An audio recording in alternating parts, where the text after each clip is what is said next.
Hi, this is Scott with Android Guys. I'm here with Luke. Hello. Luke, you have something you'd like to share with us. You have a review? I do. I'm going to talk about a game. A mobile game? All right. Yeah.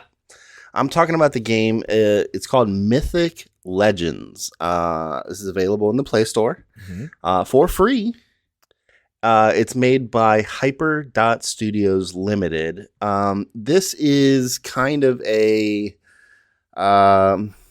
I don't want to say deck building. It's a battle, like a battle skirmish game, where you have a collection of characters and they're themed. Like the first group you have is like a kind of a Roman themed, and then the second group that you have access to is like a desert, kind of like Arabian theme. Okay. And then I've only unlocked 2 more in the time I've been playing it. There is a kind of an undead themed army, and then a like forest kind of Feywild army with like elves and like tree monsters and stuff. And the idea is that from all of these different teams, you create a battle team that will go into battle against another player in a tournament. So you go into a tournament with anywhere from 4 to 8 other people with your team, and each round, so you'll fight against one person, and whoever has people left on the board wins. So you play until only one team has heroes or champions left. And then based on how many champions you have alive, multiplied by whatever round of combat it is in the tournament, that's how much damage you do to the other player. And then once you are out of lives, once your HP bar goes down to 0, you're eliminated from the tournament. And based on where you're eliminated, or if you win completely, you get X amount of prizes. And so each champion that you have in these different kind of factions, you get a card for, and you get multiple cards as you do well in tournaments and unlock, whether it's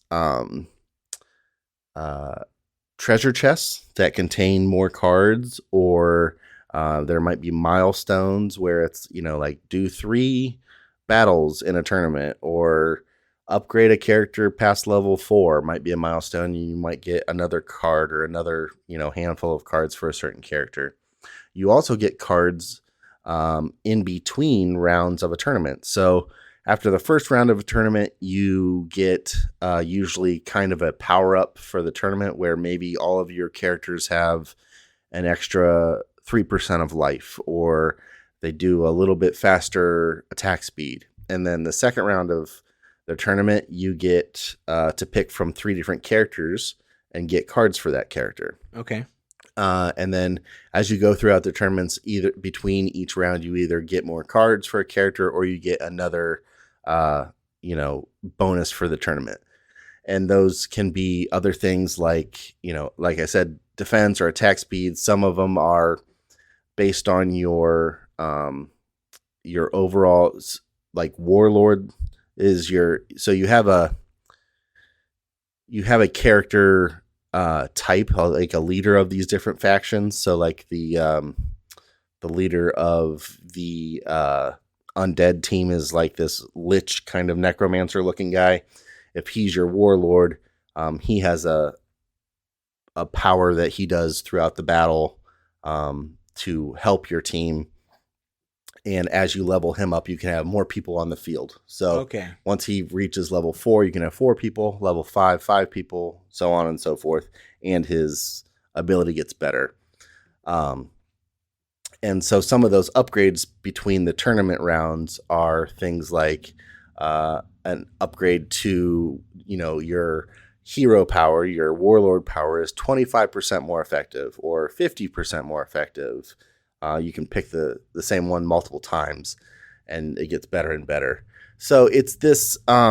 It's not a real time game in in that you have to actively fight with your players that you put on the board. You put them down in there's like a 3x6 grid, and you put them down in different orientations, and you can change them between rounds, and you can switch out characters. You can see what your enemy for that round has. So if they have maybe a couple people that sit on the back line and fight, you can have characters that are made to jump into the back line to maybe fight those characters faster than having to get through, the front and then maybe not making it to the back as they're getting peppered with arrows or whatever. Okay.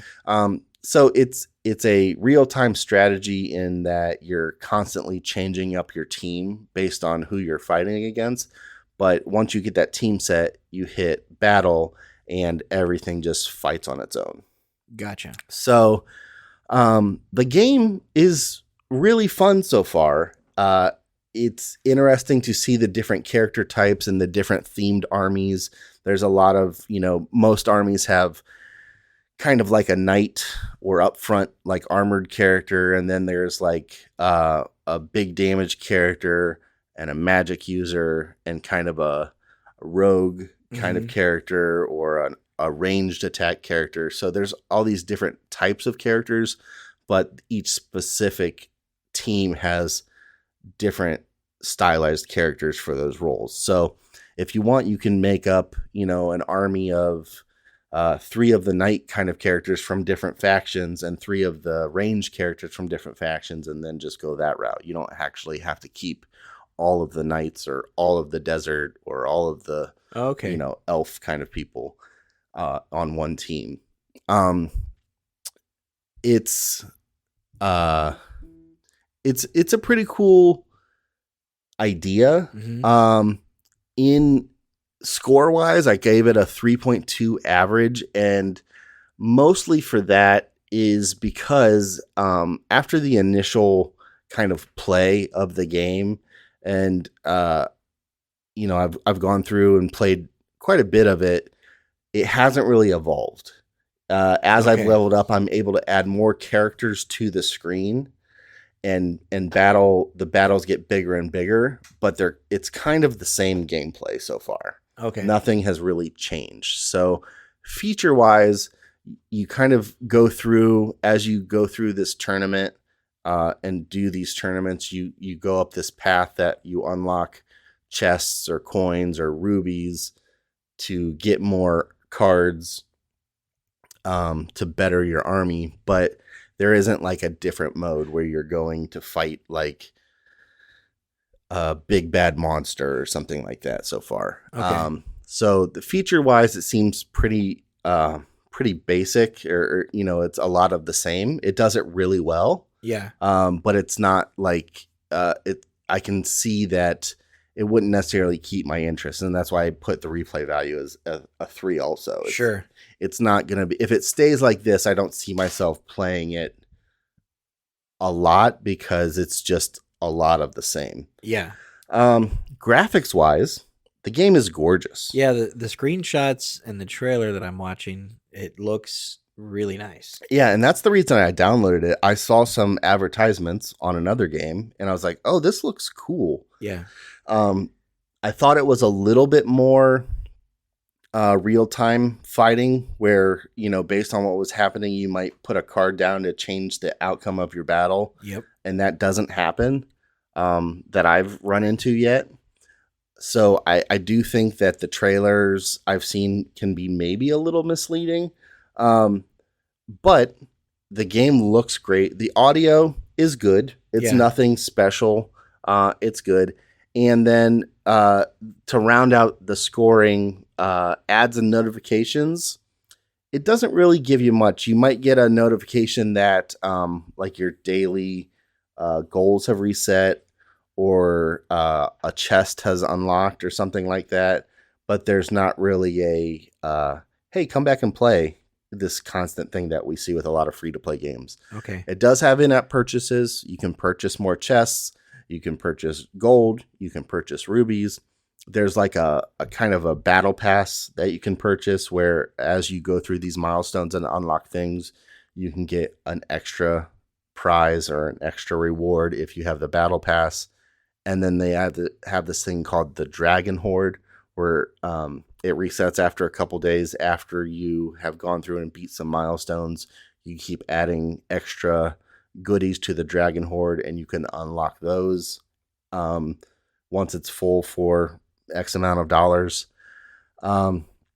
So it seems like it's not egregious with the pricing. There are some card packs where if you like, hey, I really like the undead army, you can buy undead card packs and just focus on building up that army if you want. They have card packs for all the unlocked kind of themed armies. So it seems pretty fair as far as, what they're offering for what they're charging. Yeah. But the gameplay is a lot of the same over and over again. Okay.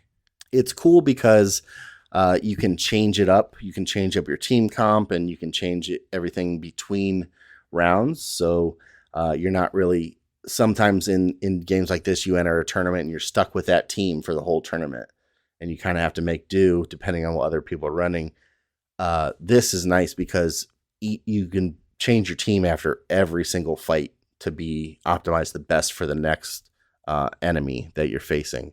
So that's cool. But other than that, you're just kind of setting up some positioning, putting your team in, and then just hitting go and just hoping that things happen the way you want them to. Gotcha.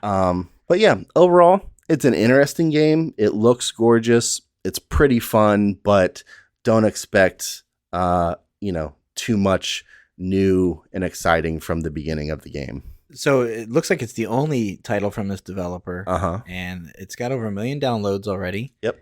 And it's got an average of about 4.3 stars. Yeah. So it seems like, well, and it's rated 10 and above. Yep. So I can see the appeal of people who might like doing this over and over, or just unlocking and playing and kind of building. But right. I could see your point of this doesn't seem to be progressing as much or right. changing. Right. That I'm not as compelled to open it up day after day. Sure. So, but that's Mythic Legends from Hyper.Studios Limited, and that is a free download, I see. Yeah. Well, thanks for sharing, Luke. No problem. All right, that's going to do it for this episode of the podcast. Thanks for listening. We appreciate it. If you guys have any questions, feedback, concerns, comments, anything, shoot us an email at podcast@AndroidGuys.com. We'd love to hear from you one way or the other. Luke, if someone wants to get a hold of you, how do they do that? I am on Instagram and Twitter at Luke Gaul, Gaul. And I'm on Instagram at Scott Webster and Twitter as SWebster77. Until next time, thanks for listening. See ya.